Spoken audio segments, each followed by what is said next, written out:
A lot of people do not realize people with intellectual disabilities such as autism, Asperger's actually drive. Whenever I've mentioned this bill, people have been shocked and they had no idea. But there are plenty of people with high functioning autism out there driving, Asperger's that are out there driving. And law enforcement in general, back in the spring, Pam contacted me. I travel around the country and have traveled around the state training law enforcement on dealing with autism spectrum disorders, trying to educate officers on the behaviors that are related to autism. There are studies out there that show that an individual with autism is 7 times more likely to have police interaction than the average person. So we are coming in contact. Hanover County, we had the Robbie Wood search 2 years ago. That's an issue that we deal with as far as cognitive disorders, the wandering issue. But what I've found over the past year, 10 years working with a lot of families, special needs families, there's more going on than just the wandering. Some of the behaviors you may see, the flapping your hand, flapping your arms, doing these type of things, spinning around in circles, staying there mumbling to themselves. Autism, they're being overstimulated usually. They're absorbing everything around them. And sometimes it's light, it can be noise. You think about those blue flashing lights. How overstimulating could that be for somebody who it just inundates their body? So they're trying to cope with these things. What scares me the most is having one of my officers in the middle of the night have a suspicious call. You know, I apologize.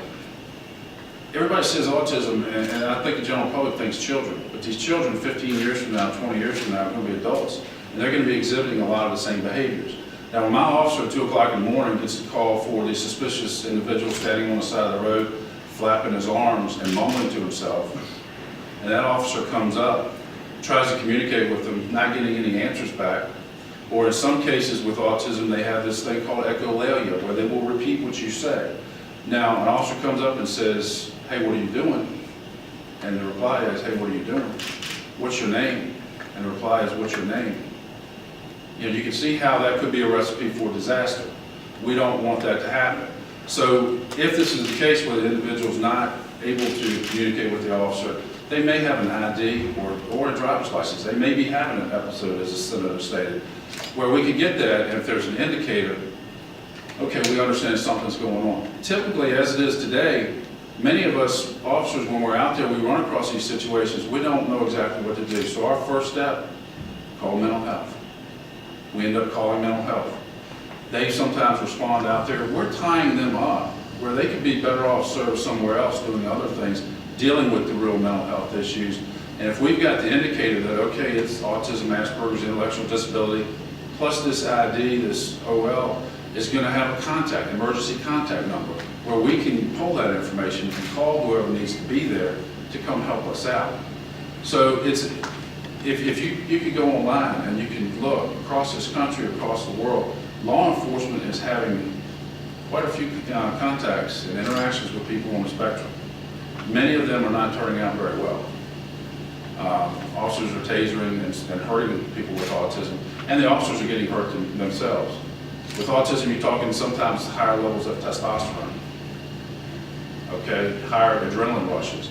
So you've got a very strong individual that once that officer, you know, if he feels he needs to take that person into custody, it could be a huge fight on his hands where he ends up having to resort to some type of force. And, you know, these incidences out there are going to happen. But, you know, I have, for the past few years, traveled around the state of Virginia and the country, but I've gone around the state of Virginia with Commonwealth Autism and Public Safety Work Group with DCJS, and we've been training law enforcement. About 2,000 officers in the state of Virginia have already been trained on autism spectrum disorders. I'm trying to continue that. There's other training going on that is not specifically what we've been teaching, but any information we can get out there to officers to understand the disorder, understand how these behaviors work, where they're on the side of the road, maybe they see some behavior that's, oh yeah, I remember hearing about that. But the key is to have something to tip them off on that ID. And again, it's voluntary. You know, I've had a lot of parents worry about 15 years from now, what happens if I'm not there? And my child's an adult and out in public. And a police officer comes up, what's going to happen? Parents are scared. Having that ID, having that indicator on that license would be huge for law enforcement, and we could cut down cut down on these unfortunate situations. Thank you, Sergeant.